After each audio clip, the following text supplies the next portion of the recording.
নমস্কাৰ মৰমৰ ছাত্ৰ ছাত্ৰীসকল তোমালোকক পুনৰবাৰ মোৰ চেনেলটিলৈ স্বাগতম জনাইছোঁ। আজি আমি আলোচনা কৰিম ক্লাছ 6ৰ ইংৰাজীৰ lesson number 2 the golden touch নামৰ পাঠটি। দ্য গোল্ডেন টাচ এটি অতি সুন্দৰ পাঠ যিটো তোমালোকৰ বাবে দিয়া হৈছে। এই পাঠটোৰ যি মূল থিম বিষয়বস্তু সেয়া হৈছে ফেন্টাসি অৰ্থাৎ অবাস্তৱ বা কাল্পনিক বস্তু যেটো অলিক কল্পনা। লগতে এই পাঠটিৰ পৰা আমি সুন্দৰভাৱে জীৱন যাপন কৰিবৰ কাৰণে যি শিক্ষাৰ প্ৰয়োজন সেই শিক্ষাও আমি এই পাঠটিৰ পৰা লাভ কৰিব পাৰিম। মানুহ অতি উচ্চাকাংক্ষী হ'ব নালাগে, অলিক কল্পনাৰ পিছত দৌৰিব নালাগে। অধিক উচ্চাকাংক্ষাই অবাস্তৱ কল্পনাই মানুহক কেতিয়াও সুখ দিব নোৱাৰে, সুখৰ পৰিৱৰ্তে ই মানুহক দুখহে দিয়ে। পাঠটিত আমি পাম ৰজা মিডাছ আছিল অতি উচ্চাভিলাষী, অতি উচ্চাকাংক্ষী। পৃথিৱীৰ ভিতৰতে সৰ্বকালৰ বাবে তেওঁ সকলোতকৈ ধনী এজন ৰজা হ'ব খুজিছিল। এয়াই হৈছে অলিক কল্পনা আৰু এই কাৰণেই তেওঁ সকলো সময়তে কি আছিল, দুখী আছিল। সেইকাৰণে আমি যি অবাস্তৱ, যি অলিক কল্পনা, যি পোৱাৰ সম্ভাৱনাহীন তেনে বস্তুৰ পিছত দৌৰিব নালাগে। দ্বিতীয়তে এই পাঠটোৰ পৰা আমি লাভ কৰিম ধন আৰু সোণ অৰ্জনেই মানুহৰ শেষ উদ্দেশ্য নহয়। ধন আৰু সোণতকৈ অধিক মূল্যৱান সম্পদ হৈছে মৰম, ভালপোৱা আৰু সুখানুভূতি, লাভ এণ্ড কাইণ্ডনেছ। সেয়েহে আমি হাতত যিখিনি সম্পদ আছে সেই সম্পদেৰে আমি সন্তুষ্টি লাভ কৰি জীৱনটো আগবঢ়াই লৈ যাব লাগে। জীৱনৰ মূল্যৱান এই বহুমূলীয়া কথাখিনি আমি এই পাঠটিৰ পৰা লাভ কৰিম। আহা আমি এতিয়া পোনে পোনে পাঠটিৰ মাজলৈ যাওঁ। দ্য গোল্ডেন টাচ, সোণালী স্পৰ্শ। Read the sentences in the boxes and match them with the pictures. ইফালে বাওঁফালে তোমালোকে দেখিছা এই বক্সৰ ভিতৰত কিছু বাক্য দিয়া আছে আৰু এই বাক্যটোৰ লগত এই সোঁফালে থকা কোনগৰাকী ব্যক্তিৰ মিল আছে সেইটো তোমালোকে মিলাব লাগে। Write the name of each character in the space provided. ইয়াত যি স্থান দিয়া আছে এই স্থানত এই তেওঁলোকৰ যি নাম, এই প্ৰত্যেকটো কেৰেক্টাৰ যি নাম আছে সেই নামটো লিখিব কৈছে। You may take help from the names in the box given below. তোমালোকে এই বক্সৰ ভিতৰত থকা শক্তিমান, হ্যাৰি পটাৰ, ৱণ্ডাৰ ওমেন এই বক্সৰ ভিতৰত থকা ইয়াৰ পৰা তোমালোকে নাম লিখাত সহায় ল'ব পাৰা। এই প্ৰথম যিটো সেন্টেন্স দিয়া আছে, he is a brave, loyal and kind young wizard. তেওঁ এগৰাকী সাহসী, অনুগত আৰু তৰুণ যাদুকৰ। ইয়াৰ লগত এই সোঁফালে যি তিনিগৰাকী পিকচাৰ দিয়া আছে কাৰ সৈতে মিলিব, একেবাৰে শেষৰ গৰাকী হ্যাৰি পটাৰ। এইগৰাকীৰ নাম কি, হ্যাৰি পটাৰ। ইয়াতে তোমালোকে মিলাই দিবা হ্যাৰি পটাৰ লগত। তেওঁ এগৰাকী তৰুণ যাদুকৰ আছিল। দ্বিতীয় যিটো সেন্টেন্স দি আছে, she is a courageous and compassionate super heroine. তাই এগৰাকী সাহসী আৰু সহানুভূতিশীল মহানায়িকা। এই সেন্টেন্সটোৰ লগত মিল হ'ব একেবাৰে প্ৰথম যি পিকচাৰ দিয়া আছে সেইগৰাকীৰ লগত, ৱণ্ডাৰ ওমেন। তোমালোকে তলত ইয়াত লিখি দিবা। থাৰ্ড যিটো সেন্টেন্স দিয়া আছে, he is a super hero who fights against evil forces to protect humanity. তেওঁ এগৰাকী ছুপাৰ হিৰো, মহানায়ক, যি অপশক্তিৰ বিৰুদ্ধে যুদ্ধ কৰে মানৱতা ৰক্ষাৰ কাৰণে। তোমালোকে নিশ্চয় চিনি পাইছা সেইগৰাকী হৈছে শক্তিমান। শক্তিমানক চিনি নোপোৱা হয়তো কোনোৱেই নাই। এতিয়া আহোঁ মূল পাঠটিৰ মাজলৈ। Once upon a time, এটা সময়ত, there was a king named Midas in ancient Greece. এসময়ত এনচিয়েণ্ট গ্ৰীচত মিডাছ নামৰ এজন ৰজা আছিল। He was very rich but unhappy. তেওঁ অতি ধনী আছিল কিন্তু সুখী নাছিল। এই সুখী নোহোৱাৰ কাৰণ কি এতিয়া আমি পাম। I want more money.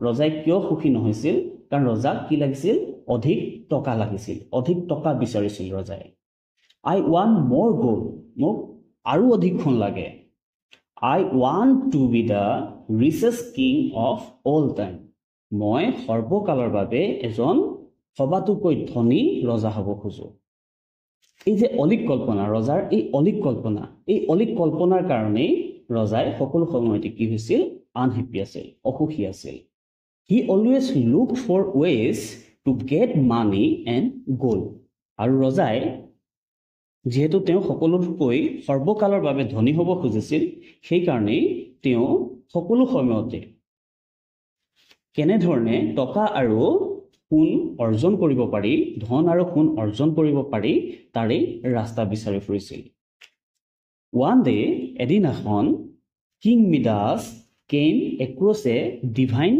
spirit এদিনাখন হঠাতে ৰজাই এটা ঐশ্বৰিক আত্মাক লগ পাইছিল He treated the divine spirit very well আৰু সেই ঐশ্বৰিক যি আত্মা সেই আত্মাক অতি ভাল ধৰণে ৰজাই শুশ্ৰূষা কৰিছিল আৰু এই শুশ্ৰূষাত সুখী হৈ এই ডিভাইন স্পিৰিট ঐশ্বৰিক যি আত্মা আছিল তেওঁ ৰজাক এটা বৰদান দিব খুজিছিল king you have been nice to me আৰু সেই ডিভাইন স্পিৰিটে ৰজাক কৈছে তুমি মোৰ বাবে অতিকৈ ভাল কাৰণ ইমান ধুনীয়াকে শুশ্ৰূষা কৰিছে I am pleased মই অতি সুখী I want to grant you one wish as a reward আৰু তুমি যে ইমান সুন্দৰভাৱে মোক শুশ্ৰূষা কৰিলা সেই কাৰণে মই তোমাক প্ৰতিদান স্বৰূপে এটা বৰ দিব খুজো আশা পূৰণ কৰিব খুজো Say what your wish is কোৱা তোমাৰ আশা বা আকাংক্ষা কি তেতিয়া ৰজাই উত্তৰ দিছিল Thank you divine spirit এনেধৰণে বৰ দিয়াৰ কথা কোৱাৰ কাৰণে ৰজাই এই ডিভাইন স্পিৰিটক অৰ্থাৎ ঐশ্বৰিক শক্তি সম্পন্ন যি আত্মা তেওঁক ধন্যবাদ জনাইছে আৰু ইয়াৰ পিছত ৰজাই কি বিচাৰিছে I wish whatever I touch would turn into gold মই যি বস্তুই টাচ কৰোঁ সেই বস্তুই কি হ'ব লাগে সোণলৈ পৰিণত হ'ব লাগে এনেধৰণৰ এটা বৰদান ৰজাই বিচাৰিলে কিং মিডাছে বিচাৰিলে যেহেতু ৰজা অতি ধনী হ'ব খুজিছিল সেই কাৰণেই তেওঁ এনেধৰণৰ এটা অবাস্তৱ বৰদান বিচাৰিছিল ইয়াৰ পিছত ডিভাইন স্পিৰিট অৰ্থাৎ ঐশ্বৰিক ক্ষমতা সম্পন্ন যি আত্মা তেওঁ ৰজাক কৈছে আৰ ইউ চিয়ৰ তুমি নিশ্চিতনে তোমাক এই বৰদানেই লাগেনে this wish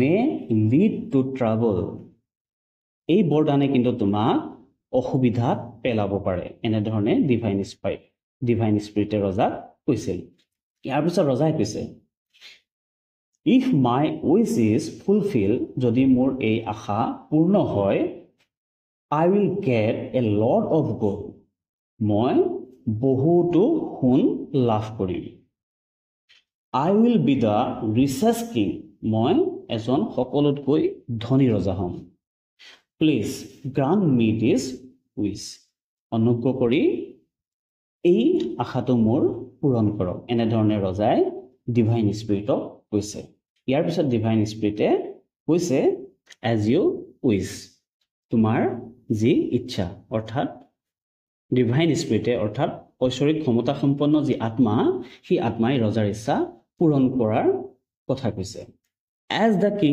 insist that the divine spirit granted him the wish ইয়াৰ পিছতে ডিভাইন স্পিৰিটে ৰজাৰ এই যি মনোকামনা এই যি আশা যে যি বস্তুৱে টাচ কৰে সেই বস্তুৱে সোণলৈ ৰূপান্তৰ হয় এই আশাটো পূৰণ কৰি দিছে king Midas was very happy to get his wish fulfil আৰু ৰজা অতি সুখী আছিল কাৰণ তেওঁ যি আশা সেই আশা পূৰণ হৈছিল সেইকাৰণে ৰজা মিডাছ অতি সুখী আছিল he wanted to test his magical power আৰু ৰজাৰ ইচ্ছা গ'ল ইয়াৰ পিছত ৰজাৰ ইচ্ছা গৈছিল এই যি যাদুকৰী শক্তি যে যি বস্তু টাচ কৰে সেয়া সোণলৈ ৰূপান্তৰ হোৱা এই যি যাদুকৰী শক্তি এই যাদুকৰী শক্তি প্ৰমাণ কৰিবৰ কাৰণে ৰজাৰ ইচ্ছা গ'ল লেট মি টাচ দিছ ষ্টোন ইয়াৰ পিছতে ৰজাই দেখিলে যে এটা শিলৰ টুকুৰা আছে আৰু সেই শিলটো ৰজাই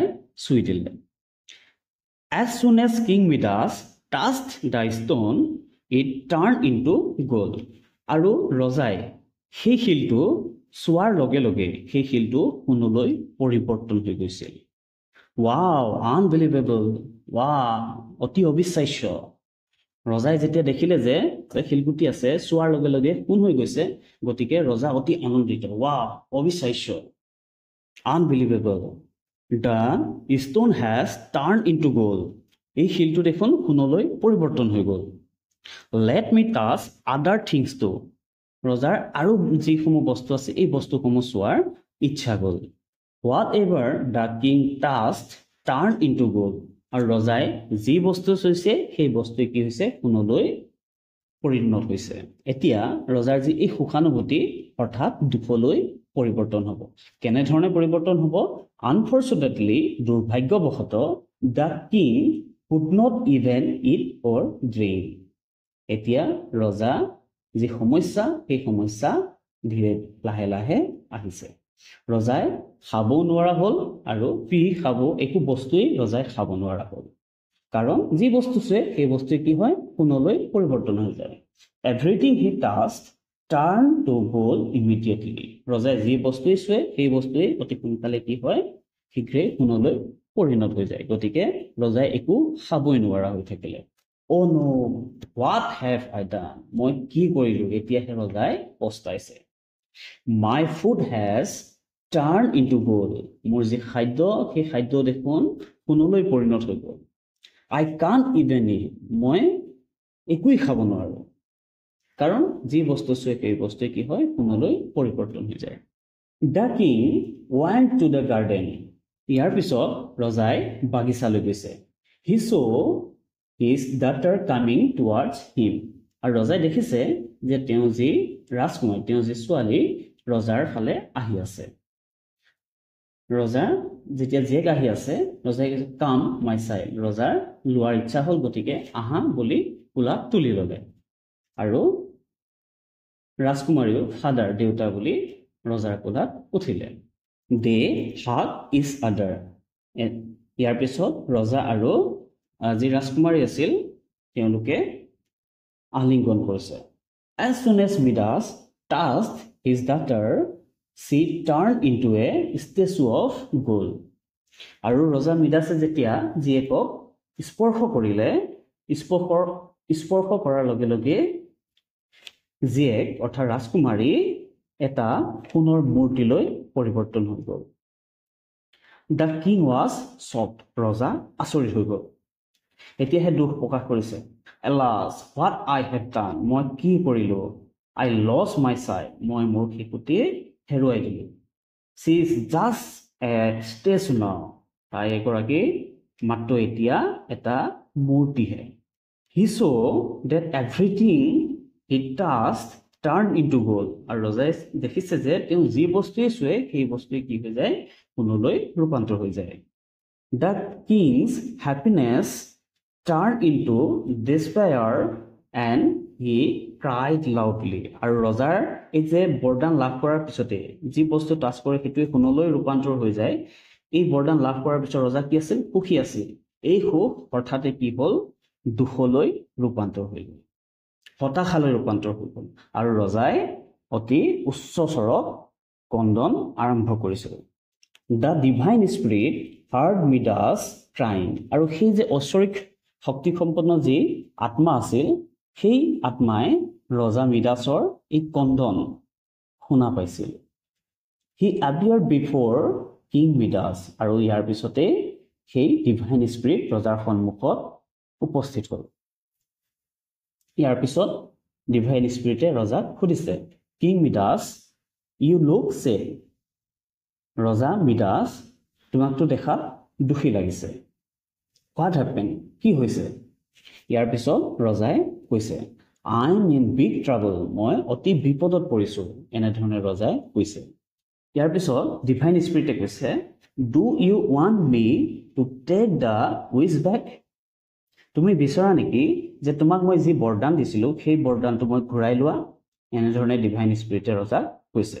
প্লিজ ডু, প্লিজ ডু। ইয়াৰ পিছত ৰজাই একদম অতি সোনকালে কৈছে যে অনুগ্ৰহ কৰি লৈ লোৱা, অনুগ্ৰহ কৰি মোৰ এই যি উইচ আছিলে সেই উইচটো ঘূৰাই লোৱা ইয়াৰ পিছত ডিভাইন স্পিৰিটে কৈছে then go and wash your hands in the river তেতিয়াহ'লে তুমি যোৱা নদীত তোমাৰ হাত দুখন ধুই দিয়া you will get rid of the golden touch ইয়াৰ পিছতে তোমাৰ যি বস্তু স্পৰ্শ কৰিলেই যে সোণলৈ ৰূপান্তৰ হৈ যায় এই যে মেজিকেল পাৱাৰ এই মেজিকেল পাৱাৰ কি হৈ যাব তোমাৰ হাতৰ পৰা আঁতৰি যাব king Midas immediately rush to the river ইয়াৰ পিছতে ৰজা মিডাছে অতি খৰখেদাকৈ একদম অতি শীঘ্ৰেই নদীলৈ গৈছিল let me wash my hand first and run two the garden আৰু ৰজাই একদম খৰখেদাকৈ নদীলৈ গৈছে আৰু হাত দুখন ধুইছে আৰু গাৰ্ডেনলৈ দৌৰ মাৰিছে কাৰণ গাৰ্ডেনত বাগিচাত তেওঁৰ যি ছোৱালী ৰাজকুমাৰী ষ্টেচু হৈ আছে এটি সোণৰ ষ্টেচু হৈ আছে the water of the river washed away the golden touch যেতিয়া সেই নদীত ৰজাই হাত দুখন ধুই দিলে লগে লগে যি এই গল্ডেন টাচ সোণালী স্পৰ্শ সেই সোণালী স্পৰ্শ নদীয়ে উঠুৱাই লৈ গ'ল he hurried to the garden ইয়াৰ পিছত তেওঁ অতি দ্ৰুত বেগে বাগিচালৈ গৈছিল he hug the gold statue of the princess ইয়াৰ পিছত বাগিচালৈ গৈ তেওঁ যি সোণৰ মূৰ্তি যে ৰাজকুমাৰী যি সোণৰ মূৰ্তি সেই সোণৰ মূৰ্তিটো স্পৰ্শ কৰিছিল আলিংগন কৰিছিল as soon as the king touch it the princess came back to life আৰু যেতিয়াই ৰজাই ৰাজকুমাৰীক স্পৰ্শ কৰিছিল ইয়াৰ পিছতেই ৰাজকুমাৰী কি হৈছিল অতি সোনকালেই জীৱন ঘূৰাই পাইছিল লাইফ ঘূৰাই পাইছিল ইয়াৰ পিছতে ৰাজকুমাৰী কৈছে ফাদাৰ দেউতা ইয়াৰ পিছতে ৰজাই কৈছে oh' dear I am so' happy that you are back তেতিয়া ৰজাই কৈছে মই অতিকৈ সুখী তুমি যে পুনৰ ঘূৰি আহিলা মই অতিকৈ সুখী এনেধৰণে ৰজাই কৈছে that day onwards king Midas became a change person আৰু সেই দিনাখনৰ পিছৰ পৰা ৰজা এগৰাকী অন্য ব্যক্তিলৈ পৰিৱৰ্তন হৈ গ'ল love and happiness are the true wealth ইয়াৰ পিছত ৰজাই কৈছে যে ভাল পোৱা আৰু সুখানুভূতি সেয়াই হৈছে প্ৰকৃত সম্পদ দে আৰ ৱৰ্থ মোৰ দেন গ'ল্ড এণ্ড মানি এই ভাল পোৱা আৰু সুখানুভূতি সেয়া ধন আৰু সোণতকৈও অধিক মূল্যৱান এনেধৰণে ৰজাই কৈছে king Midas learn to be happy with what he had আৰু ৰজাৰ যি আছে যি সম্পদ আছে সেই সম্পদক লৈয়ে ৰজা কি হৈছে সুখী হ'বলৈ শিকিলে হি লিভ হেপিলি দিয়াৰ আফটাৰ আৰু ইয়াৰ পিছত ৰজাই সুখেৰে বসবাস কৰিবলৈ আৰম্ভ কৰিছিল এইটো হৈছে দ্য গল্ডেন টাচ নামৰ পাঠটিৰ মূল কথা তোমালোকৰ যদি বুজাত কোনো স্থানত অসুবিধা হৈছে মোক জনাবা মেছেজ কৰিবা কমেণ্ট কৰিবা মই পুনৰবাৰ বুজাই দিবৰ কাৰণে চেষ্টা কৰিম আজিলৈ ইমানেই ভিডিঅ'টি লাইক কৰিবা শ্বেয়াৰ কৰিবা আৰু আশা ৰাখিছোঁ চেনেলটি ছাবস্ক্ৰাইব কৰিবা ধন্যবাদ